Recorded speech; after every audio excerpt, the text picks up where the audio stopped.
basically setting the tone about how the audience will receive your talk. If you are excited and if you're interested about what you're going to talk about, basically the audience will be interested in that as well. The other thing that is important is how you can communicate your words and your talks and thoughts and ideas with the audience that are sitting in front of you. And one of the things that can limit that aspect is if you're using a lot of scientific or research jargons, or basically the words that are inside your area of expertise and not necessarily something that the common audience that is sitting in front of you can handle. A great example of that is, of course, any scientific, any political talks that we have. If there are so many political terms, if there are so many details about the legality of the matters that people may not understand, and you start to incorporate that in your public speeches, that's where you're starting to lose the audience. And that's when you can see that some politicians have a little bit of better outreach compared to the others because they can communicate, in this example, the policies that they're talking about. The other part of the story is visuals. This is more toward the presentations rather than public speaking. So we will talk about the visuals a little bit more in details as we get closer to the end of the talk. And the final aspect is that we need to put together a very cohesive and very interesting story.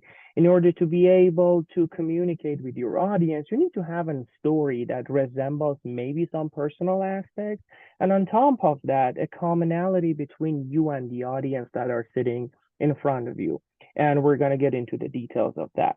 One other example that I'd like to talk about is that whenever you want to give a talk as a whole, I always bring up the idea of the TED Talks. And the main thing is that we are talking about the ideas that are worth spreading.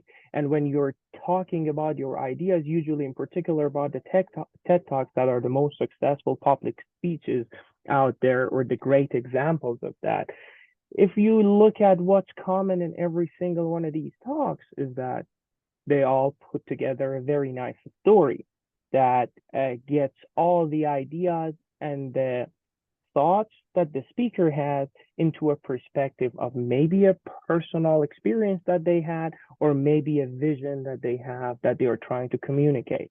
And the interesting point about stories is that if we go back and think about the childhood stories that all of us were listening to, you might remember the last story you heard, but there is absolutely a guarantee that you will not remember the last presentation you saw. Because in presentations, the nature of a presentation is trying to feed you with information, and grasping all those informations are not necessarily something pleasant, especially if you're sitting in a chair and you're sipping through your coffee and you really want to take a nap while someone is talking. So those are the common things that usually we see happen in presentations. But speaking of the stories and maybe effective language that you want to have for these stories, on a side note, I like to make a comment that sometimes it's extremely helpful if you inject like a funny anecdote in your presentation as well. And with that, you can always certainly grab your audience attention. And on top of that, audiences generally like a personal touch in a speech and story that can certainly provide that. So how we can come up with the story in general? Well, what would be the structure of a story when we want to put it into a public speaking perspective? I like to call it like a three-act storytelling theatrical, if you will. The first act is, of course, you need to begin by the idea that you want to talk about. So it can be a common hero that is faced with challenges. So it can be the disease that you're working on. It can be the problem that you're trying to solve in the industry. It can be the challenges that you have in sales that you're talking to your marketing. So those are the things that you can definitely focus on. The second part of the talk that you can basically start I am just gonna change some setting here. So the other part that you can focus on is the middle portion of your presentation. And in that middle portion, you usually talk about the roadblocks, the challenges, the problems that are out there. And as you go toward the final act, you are going to get to a point that uh, you want to overcome these challenges, and you want to get to a point that you're delivering solutions, you're delivering the ideas that you have to overcome all of these challenges.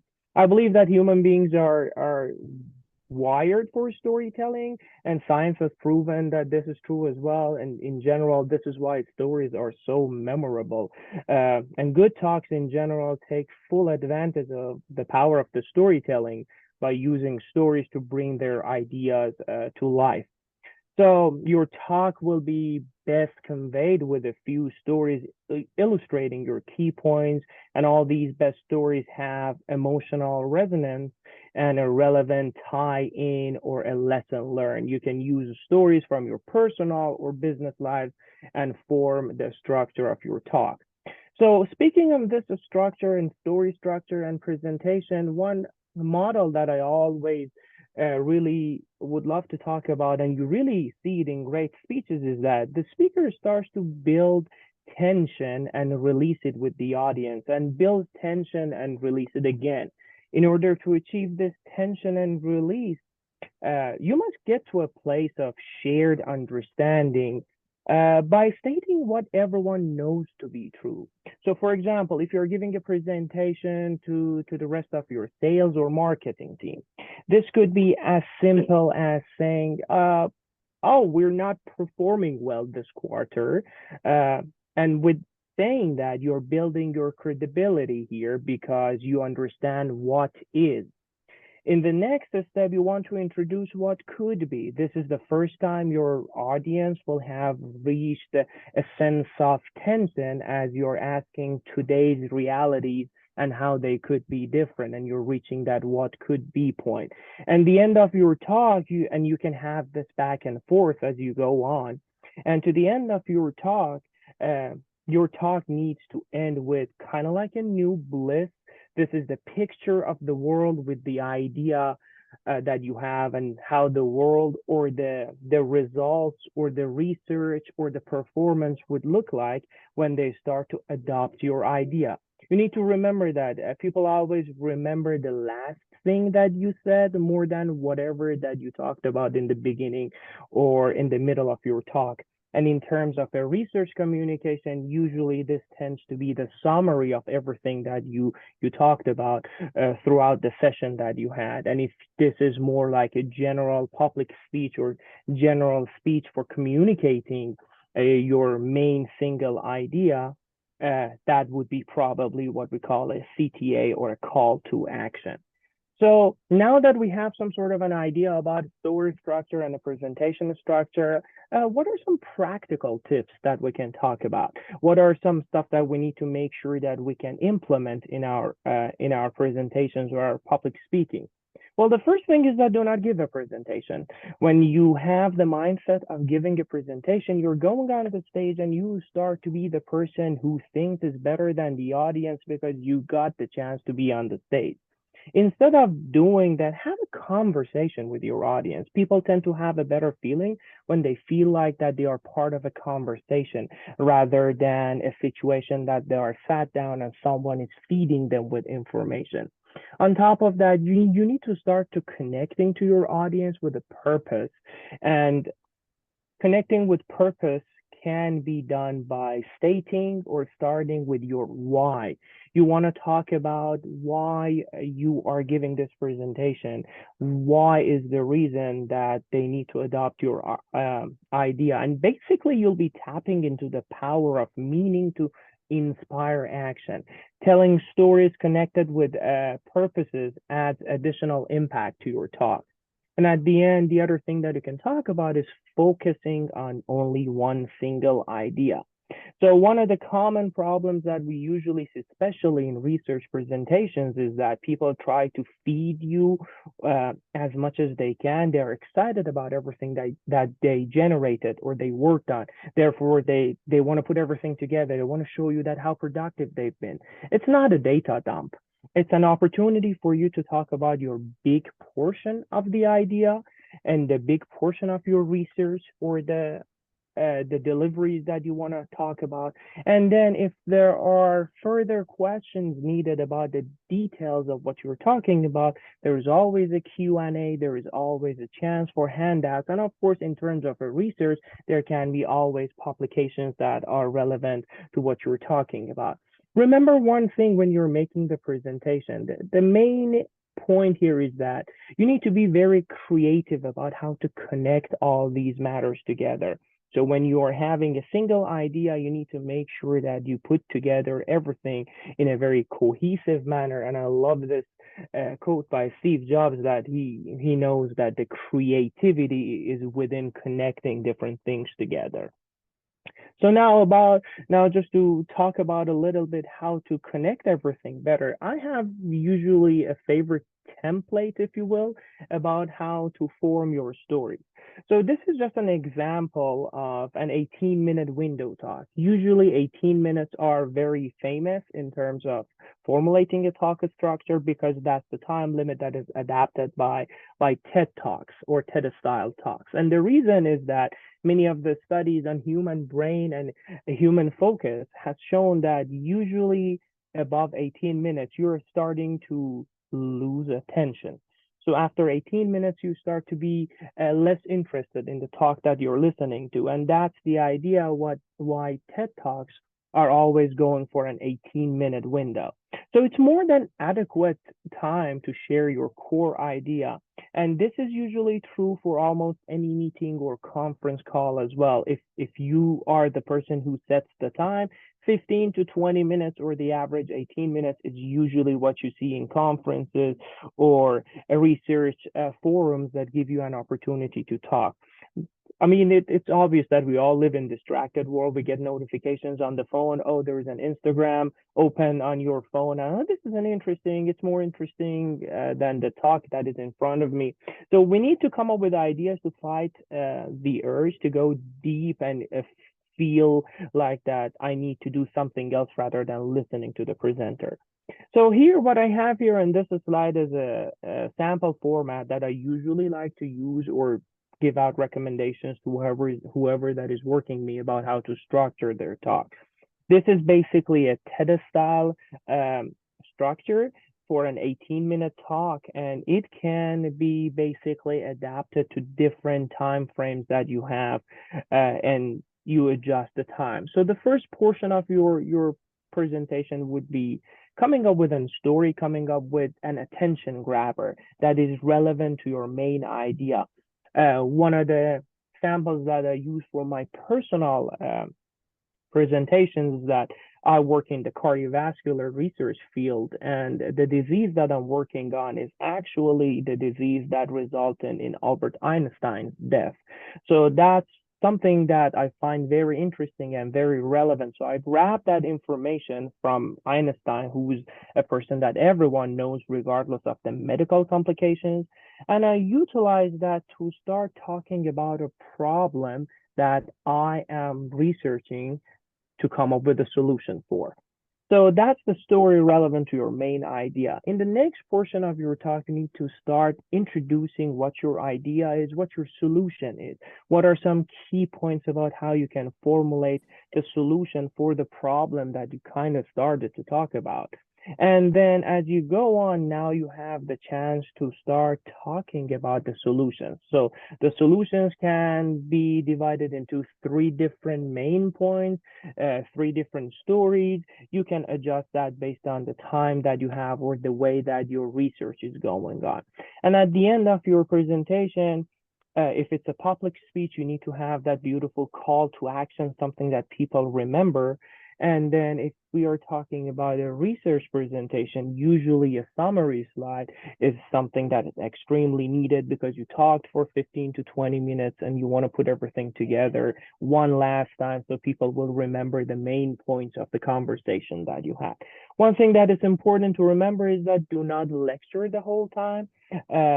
Again, keep in mind that people don't have long attention spans. And if you need to explore a topic deeply, make sure that you use humor, either an engaging video or like media that you have on your slides that presents various aspects of your topic.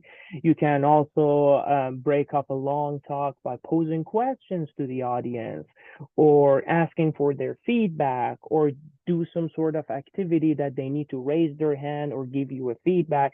These are the things that will uh, keep your presentation more lively and keep your audience completely uh, engaged with the talks that you're trying to deliver. One thing that we need to uh, think is that now that we're formulating our talk, what are the common questions that we need to have in mind when we want to prepare our presentations? And that's where we get to the formulation of our talk. So the main question that you need to always start formulating your conversation or your presentation basically is how long you have. So if we're talking about a 3-minute thesis competition or similar forums, we have 3 minutes. If we have a general research talk in a research forum or a conference, usually we're talking about 15 to 20 minutes or an average of 18 minutes. And if we are talking about a lecture, a seminar, or like a keynote distinguished lecture that we see usually in conferences or research forums, you have somewhere between 40 to 1 hour. 40 minutes is the new norm that uh, many people are basically adopting these days. So now that you know that how much time you have, so you can start forming your story based on the time frame that you have allocated to yourself. And now you have to talk about what story you want to tell. So now we're starting to move a little bit more toward the research presentations because the whole purpose of this workshop is to finally get to communicating research effectively. So in this case, if your story is your research, you need to start thinking about what are the main points of my research and what's the main idea that I want to project and I want to put out there. The other thing that we need to make sure that we're addressing is that why are you talking to these people? It's because you've been given an opportunity to talk about your research, and we need to make sure that, all right, yes, it's because you love your research, because you are a representation of what you're doing. And when you're going on the stage, you need to make sure that that enthusiasm is out there. Of course, we can admit that all of us are going there because we would love to get the attention. Usually in research forums, there are prizes for the first place, second place, and third place. You are competing for that. You want to get the admiration of your colleagues, your peers, your mentors. Those are the other reasons that why people are giving the talk. So you need to make sure that you put everything into consideration when you are formulating your talk. So now that we have a full idea about how to form the speaking portion and the story structure of our presentation, now we're getting a little bit more toward the fact that how we are formulating our talk and how we are performing the delivery of this conversation. And this is the part that we start to talk about a little bit about some practical tips of how to perform on the stage. A few of the common things that a good presenter needs to have is the confidence when you go on the stage. So don't start by apologizing to people. That sets the stage or that sets the tone for you that you are not confident. Especially one common theme is that if it's fall or winter, there is a high chance that people either have allergies or sneezing or coughing or their voices is not in their best shape because they have a cold or flu or something like that. Do not start by going on the stage and I'm sorry my voice is not in my best shape or I'm sorry that I'm coughing or sneezing. People do not really need to know about your medical conditions. Basically, be confident, go up there and start to look confident and start your presentation. We need to make sure that we are speaking loud and clear, especially we're living in a world right now that all the talks are coming from different backgrounds with different languages, with different accents, with different dialects. So we need to make sure that our talks are comprehensible for all of the audience. Some audience may be better in understanding English when you're talking fast, or some audience may be a little bit better, especially if they recently moved to an English speaking society. maybe they have a hard time to hear you or understand you if you talk fast. So speaking loud and clear with a nice tonality and making sure that you're using fair amount of pauses and at the same time not a same tone ups and downs in your voice. These are the things that will be extremely helpful to you to make your talk more engaging and more understandable. One thing that I've seen that happens from time to time is that people start to put extremely complicated sentences all together. Use the pause feature. uh, Try to come up with short sentences, give it a pause, and then move on to the next topic or next sentence that you want to formulate. As we talked about previously, especially in the research forums, make sure that you do not use any scientific jargons or abbreviations that are not familiar with the audience that are sitting in front of you. And stay away from what we call being a monotone presenter. Stay away from talking with only one speed of putting the words together, with one volume, and without any pauses. That starts to make your audience feel extremely sleepy. So want to make sure that we are varying the tone. We use different volumes. Sometimes we start to speak a little bit lower in volume because we want to emphasize something, or we start to be a little bit louder because we want to make sure that we are conveying the message faster. Sometimes we're talking about less important things, so we talk faster. Or sometimes we want to make sure that the importance of the pauses are being delivered to your audience. So these are some of the practical tips for performing really good on the stage when you're giving a presentation. And I have one particular slide about one single point when you're performing, and that is the eye contact. So one thing that is extremely common to see, that especially from research presenters, they are shy to look at the audience sitting in front of them. Of course, in Zoom, we cannot look at each other, but that's a different story. But when you're delivering a talk, make sure that you make eye contact with the audience. That makes them feel wanted. That makes them feel important. And I'm sure that you have experienced that before. Nothing feels better when you're in the audience and you feel like that the presenter is looking at you. It makes you feel important to be a part of that forum. So do not forget to have the eye contact. Now, if you wanted to take it to another step and talk about the 5 rules, what I call 5 rules of creating world-changing presentations, there are some simple rules that we can talk about. There are 5 rules in particular that I like to have. First is treat your audience as a king. We talked about it, how important it is to communicate with your audience and feel them engaged and feel them wanted to be in the room. The second portion of a good presentation or a good talk is to make sure that you're spreading an idea that is worth spreading. We talked about how a TED style presentation is focused on one single idea. So we have that one idea to talk about and make it bold. The third option is to make sure that you are doing your best to see to make your audience see what you are seeing. If you're talking about the difference between an effective solution for a problem that you're introducing, make sure that your audience sees that. If you are using slides, use good bar charts, use good graphs, use good images to make sure that they understand what you're trying to convey to them. In terms of the slides that we just talked about, practice design, not decoration. That's something that we see most of the time, that there are a lot of noisy slides that are talking about so many different things that are not even relevant to the main point on the slide. We get to that in a minute.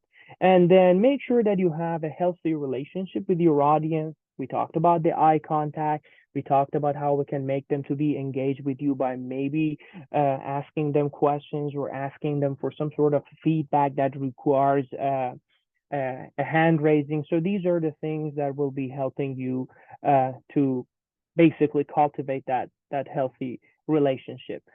And then again, I want to emphasize the slide aspect of everything. So do not make what I call a slide human.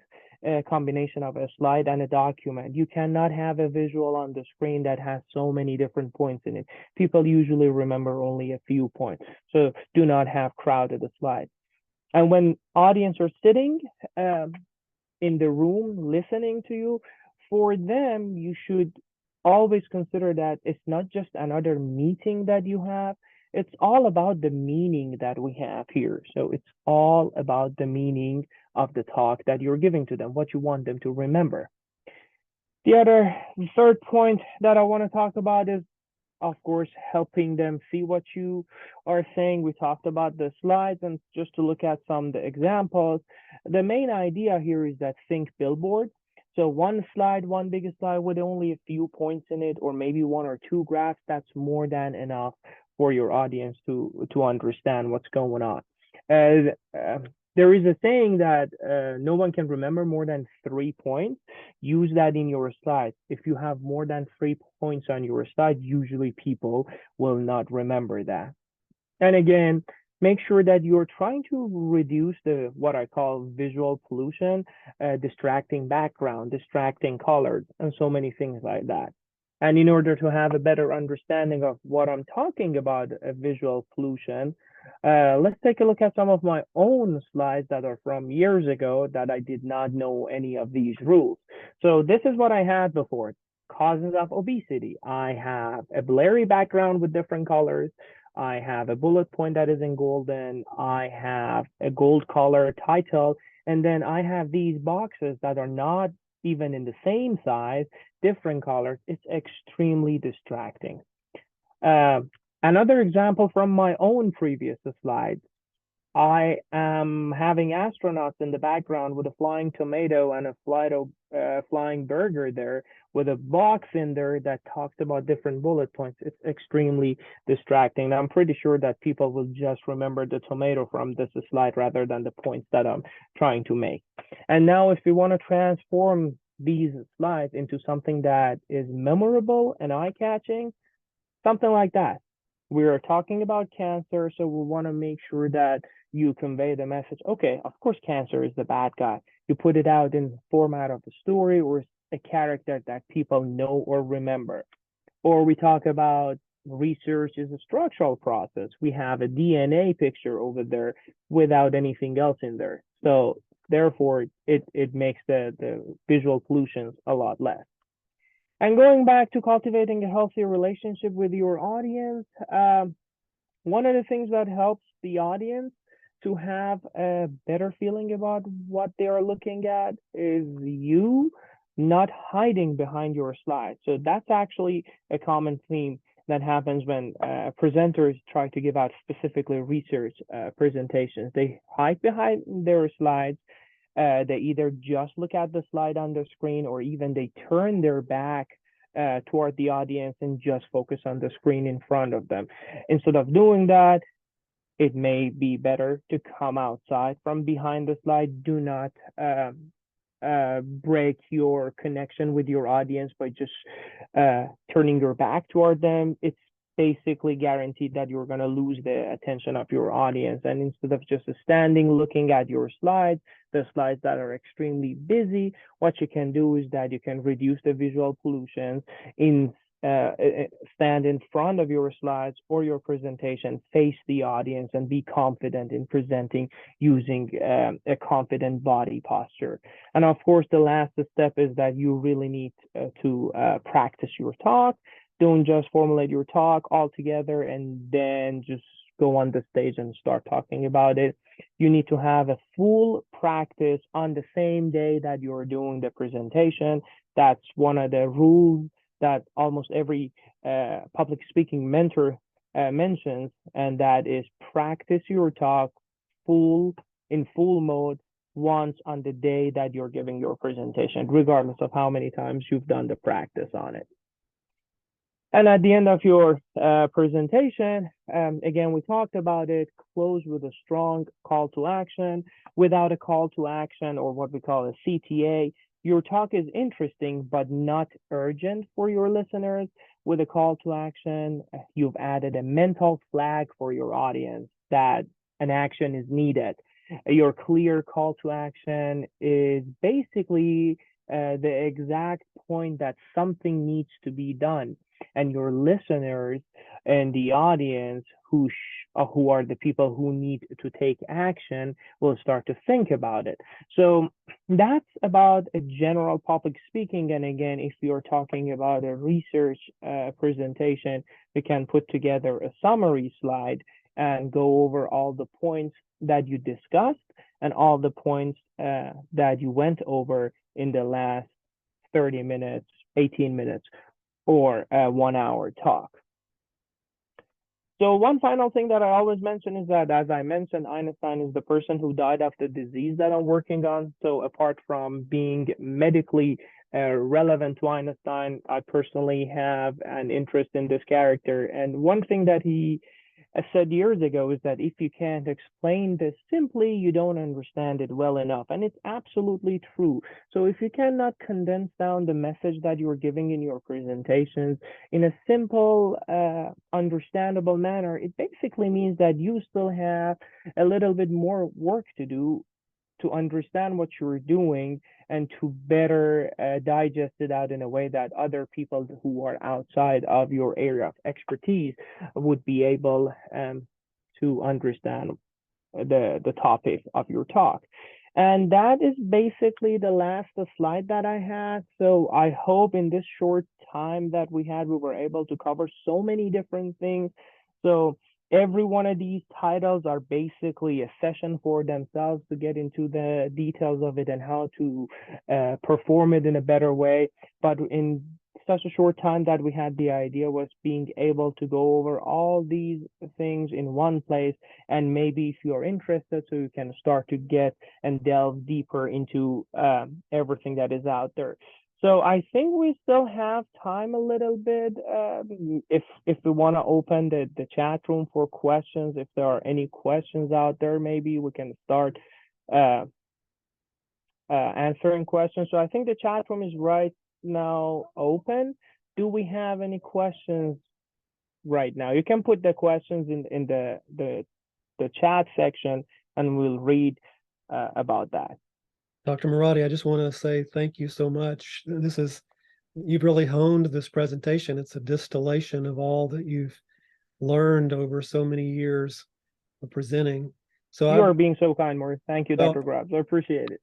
I've been involved with the 3-minute thesis since it started here at UK. I think it started in 2011, and you became involved with it in 2015. So I've seen every presentation you've given and seen you evolve through the years. And I just wanted to ask you just to comment on what you see in terms of your own evolution. What are some of the specific changes that you've witnessed in yourself as you've moved, let's say, over the past 3 or 4 years through the 3MTs and other experiences that you've had in graduate school? What are some changes that you've seen in yourself as a presenter? That's a very wonderful question, Dr. Grubbs. Thank you. If I want to come up with one answer for that, is basically understanding what I'm doing. Goes back to the quote from Einstein that if we understand what we're doing well enough, then we will feel confident about talking about it, and we can come up with ideas about how to talk about what we're doing in a very simple way. So from a personal perspective, what I've seen that happen to me throughout the years is that I gain confidence in what I'm doing because of the amount of time that I'm putting into what I'm doing. And as a consequence, I understand it better. And when I understand it better, so I can talk about it more freely and more confidently. And that's something that I experience from a personal perspective. Part of what you're describing is what I call, and Ashley's heard me talk about this, the curse of knowledge. I think you have managed to break that curse of knowledge, which is, when you understand something so well, as we all do in graduate school, when you understand something so well, it's hard for us to imagine what it's like not to understand it. So Exactly. you've done a good job, I think, projecting yourself into an audience that doesn't have the understanding that you do, and you keep that sort of always in your mind as you're presenting. And I think that has gone a long way for you. I I think appreciate the kind there, comments. there is now a question in the chat. Yeah, we have a question in the chat and a comment on an opportunity. So Sarah says she recently gave a presentation as part of a job interview, incorporated everything you mentioned except a CTA. What would that look like in an interview situation?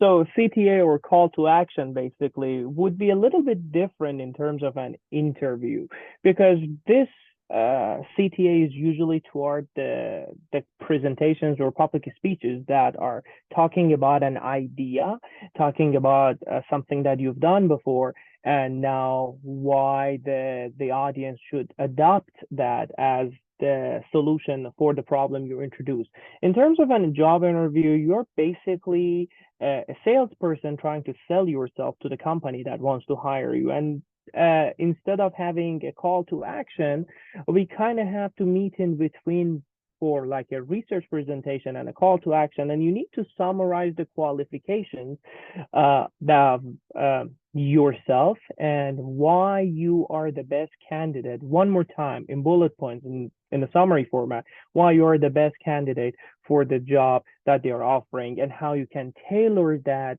qualifications that you have toward the job requirements that are being posted for that particular position. Great, thank you. And then Cynthia just wants us all to be aware of a free or a community opportunity to practice public speaking, and that's Toastmasters and toastmasters.org. I know they've been around for a while. Usually they have meetings at public libraries is where I've seen them advertised. So Toastmasters, if you're interested in practicing. Mimi has a question. Is there advice on guidelines regarding dress code? Such as I would think that someone that is giving a talk on a medical topic that they'd want to wear a lab coat to assist the listeners to equate the topic. That's a wonderful question. We've actually talked about it before in different forums. So unless you are a physician that is going to a medical school class that is trying to teach a topic that is medically relevant, and you have to go from a hospital setting or a clinic setting, please do not wear a lab coat. The idea is that dress to impress. So by dressing sharply, you are basically respecting the audience that are sitting in the room, in terms of that you have prepared yourself not only mentally but also physically and visually to be at your best, because the audience are sitting there and giving you respect and giving you their time to listen to you. So this is a rule of thumb that you always dress to impress, because you want to be in your best mental, physical shape in front of the audience.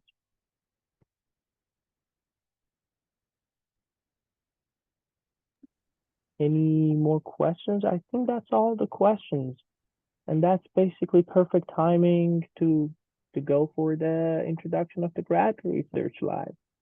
Actually, I was going to ask you to help us make that transition into the 3-minute thesis. Can you describe maybe 2 or 3 pitfalls that you've noticed as you've watched 3MTs through the years?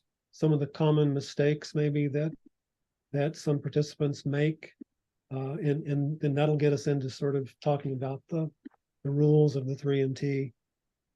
Of course. So just to make sure that we are all on the same page for the audience that may not be familiar with the 3MT. So the 3-minute thesis competition is a competition focused on graduate students or professional students or students in general to talk about their area of expertise or their research in a completely simple and non-scientific way. So the idea is that you're giving a talk about your research to a general audience with a general knowledge, and you have to distill the idea or your research in 3 minutes only. So one of the things throughout the years that I've noticed, first and foremost, is the enthusiasm. I know that the graduate school can be tiring from time to time, and there are so many things that are happening in graduate school. So the first thing that I've always noticed is that many occasions the presenters are not as enthusiastic as they should be in terms of the research that they are presenting. That's number one thing. The second thing that I've seen historically happen a lot is still talking about the research or scientific or words or jargons that are within the area of expertise of the presenter, but not necessarily communicated well toward the audience. Usually, the rule of thumb that I personally found helpful is that you have one big word that is in your area of expertise that is the problem. So you need to define it. Either it's a question, either it's a disease, either it's a problem in the field of physics. So you have one big word or a sentence or equation that you need to introduce. And then there is a second big word or sentence or idea that you need to introduce, and that is your solution to that problem. So whatever you do in a 3-minute thesis competition, you need to introduce these two in the most effective and simple possible way. And if you are successful in introducing what the problem is and what your solution is in a simple manner, you are guaranteed to be among the winners. You talked earlier about the importance of story. And, you know, the story is critical, certainly for the audience to more fully understand and get engaged in what you're talking about. But it's, you know, a story is also important for you who is trying to tell the story, because Sure. if you use the story as a framework, that helps you remember sort of the way that you're going to tell it and the chronology of your narrative and so forth. So do you actually memorize your talk, or do you just rely on sort of that story framework, and then some of it may change a little bit? That's a tough question, Dr. Robs, actually. So it has a lot to do with personal preferences. Some people are extremely well with memorizing something, and some people are more comfortable with having the narratives in their mind and then freely talk about it because they know the story outline. From a personal perspective, when you memorize something, there is always a chance that you're going to forget that. And when you forget that, there is this stress of, oh my God, what I was supposed to say. And that's usually when we see the silence, the awkward silence that in the middle of a presentation happens because the presentation forgot what he or she wanted to say.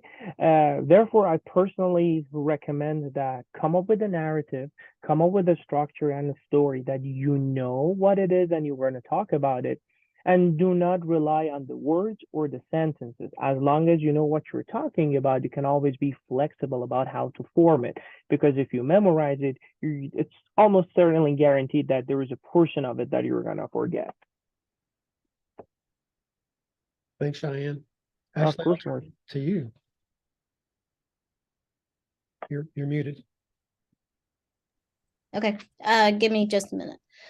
All right, so it was mentioned one opportunity in which you can participate your public speaking skills through Toastmasters, but what we really want to do is highlight an opportunity at UK where you can also practice and hone these skills of communication, public communication that we just heard about. And so this is through our initiative called UK Grad Research Live, which is the larger umbrella in which the 3-minute thesis 3MT competition exists. So I am on our website page that has all the information on this initiative. And I've put a link to that page in the chat where a recording of this session will also be housed. So let's just go through for a minute and see what this is about and how you can participate and take part.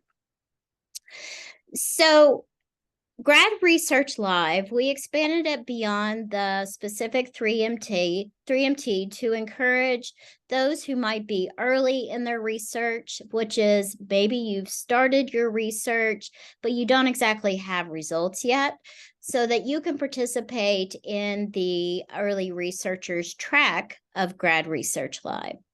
We then have the traditional official 3-minute thesis track for those who do have results from their research that they can communicate. Now, the 3-minute thesis came out of an initiative developed by the University of Queensland in Australia. And it is from that initiative that we've started the similar one here at UK. So let's look at the timeline. So you're attending the introductory workshop right now, yay, that gives you some really good tips and advice on public communication that we hope you will think about and put in practice when constructing either early research talk or 3MT talk. We also have a track open for postdocs if there are any postdocs in the room today. We have a preliminary submission date of Wednesday, October 25th, and the preliminary submission will be a video of your talk. We typically ask participants to record this via Zoom as kind of the easiest option in which to record and then upload to the form. And with the preliminary submission, we then will convene a panel of judges from across the university or in the community to decide on those who will then go on to the final round. And the final event will take place on November 8th, 5 to 7 p.m. Everybody's invited to this event. You don't have to be a participant in the competition. If you are, you can bring friends and family. We really want it to be a celebration of graduate and postdoc research that is occurring on campus. So why should you take part? Well, one, it gives you great practice in communicating your research to the public. This is a valuable and essential skill that you'll find useful and beneficial, throughout your graduate career and well beyond. But there are also monetary prizes. So for the early research or pre-3MT phase, you can see the prize amounts, including a People's Choice Award, which is why we encourage you invite family and friends, because this is essentially audience's choice on who they think was the best in their 3MT early research presentation. So the standard 3MT, you can see those award amounts as well as the postdoc 3MT. Now, if you decide to go the early research route, we really want this to be an entryway into hopefully taking part in the standard 3MT the following year or the year after. So don't feel like you can only participate once. You can even, participate in the 3MT, say you got fourth place, you can do it again until you get first place. There's no limit on participation unless you win first place. Then I think we discourage further participation. So the rules and submissions, here you will find a link to a planning document that will take you through a series of questions, activities to help you think about how you're going to construct that story that Morris and Cheyenne talked about as being so important to engaging your audience, but it's also foundational to memory and how we remember talks and, remember content presented to us. So check that out. On the last page of that resource is a list of additional resources that Morris has also put in the chat, the Competitor's Guide from the University of Queensland. So the official rules, I'll let you all kind of scan through those, but please be aware that this is also 3 minutes and one static slide. So what Cheyenne was telling us about the importance of slide design is really into play here. In the scoring rubric, your slide design is part of how judges will evaluate your presentation. So it has to be engaging, attention grabbing, not too busy, but also relevant to your talk. This can often kind of be the most difficult, in some ways, part of developing your 3MT. So other rules there that you can look at.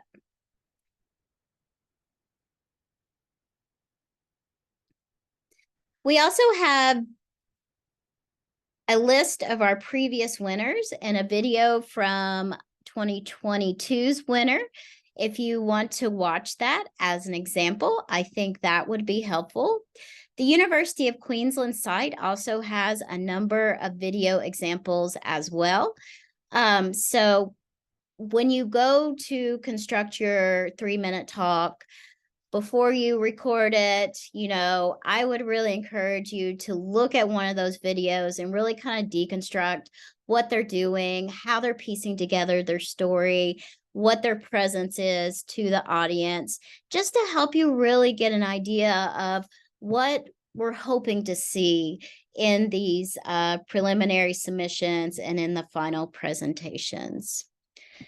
So that's a big overview of the initiative of the 3MT Grad Research Live initiative. Morris, I'm going to turn to you to see if there's anything else, what I left out, important details that those in the room should know about. No, I don't think so, but I would stress the importance of watching as many good 3MTs as you can, because that really does give you some very important insights into what seems to be effective in terms of storytelling, in terms of stage presence, and just how to craft that narrative that you want to tell. I was just saying, what's critical at the very beginning of a presentation certainly is to create a bridge that Cheyenne talked about between your audience and your topic. That's critical. And that's something that takes a little bit of time to sharpen. But if it's not there, it's likely that your narrative is not going to be very appealing to your audience. So that's a crucial step in this whole process, is to create some way to bridge the gap between your audience, your general audience, and what you're going to be talking about in your presentation, which is your research. Absolutely. So I did put a link of one example in our chat. I don't think we have time to watch it together in this session, but I encourage you to look at that as an example, to look at others on the Queensland side or past winners on our site as well. So just to reiterate, if you are interested in taking part, first, if you have additional questions, please feel free to ask them here in the chat, or Morris and I will stick around for a little bit after the meeting, or you can email me with additional questions about taking part in the Grad Research Live competition. My email is in the chat. So the submission deadline, October 25th. Cash prizes, a chance to really practice communicating your research to the public. It's always a great time. So we encourage you to take part and come out and support all the research happening on campus. So we'll end our official presentation here, but I do want to open it up to any questions that you can ask via the chat. And just one comment as we're waiting for any questions.